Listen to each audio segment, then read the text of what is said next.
So today what we're going to talk about is the reasoning behind what's happening with Facebook, YouTube, Twitter, and how all this censorship is adding up and becoming blatant and obvious now.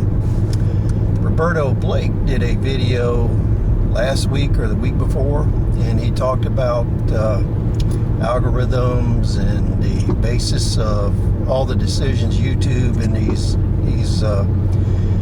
internet social media sites, all of their decisions are based on making money because they're corporate and everything's about the bottom line.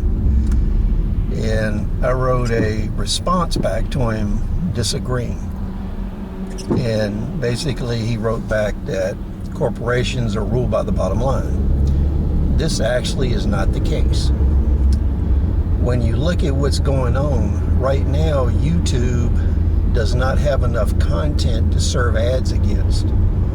Right now there's a lot of political ads that are available to be served, but YouTube doesn't have the content to serve.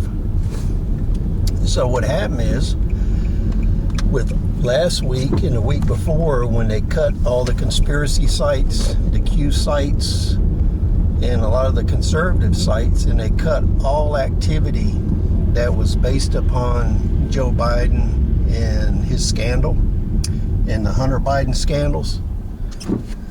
And what Roberto and a lot of other people didn't take into account is the fact that money is not the ultimate power.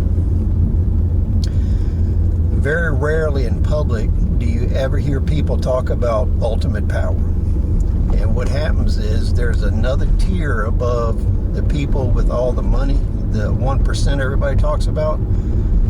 There's a small cadre above them. They have power. And power is a means to control. So what this class is after is control.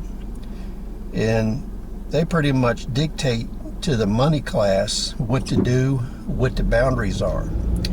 And you have a pure case here where all the social media giants are taking the risk that they will no longer be considered a platform with all of this restriction of talk about Joe Biden and the Biden scandal, as well as cutting all talk about Q, all talk about the pedophile rings and how politicians are hooked into that. All of this is about control. And to them, control is more valuable than money. So all the decisions being made now about control, regardless of the consequences on a monetary scale. So if you think about it, how many ads could have been served on all of these websites that have been banned and taken off? How many tweets could have provided profit that are no longer tweetable? And the very fact that the CEO of Twitter gets on Congress and lies, and he talks about they have to take it down, then they can put it back up, that is just blatant censorship. What the congressman should have done is got up in Dorsey's face and said, take your phone out right now while we're here at the hearing, call your boys up and tell them to unblock it. And that's all he would have had to do. So they're all up there lying. This is all about control and controlling what you can do, what information you get. They're manipulating you. This is all about control of society. So all these social media giants, they're pretty much being dictated to that they are going to take the risk that they will no longer be a platform and will be considered editors, and as such they will lose all their protections. Now the outcome of this is going to be one of two things.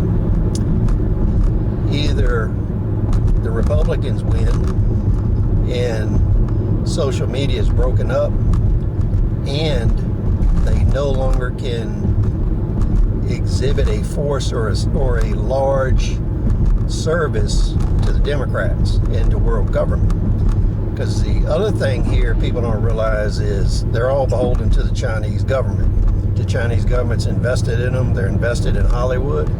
They're pretty much dictating a lot of this stuff. And you see they allow fake content and advertising from China to be propped against the Republicans. And that's not a problem for them. The second outcome is the Democrats win and they strengthen this.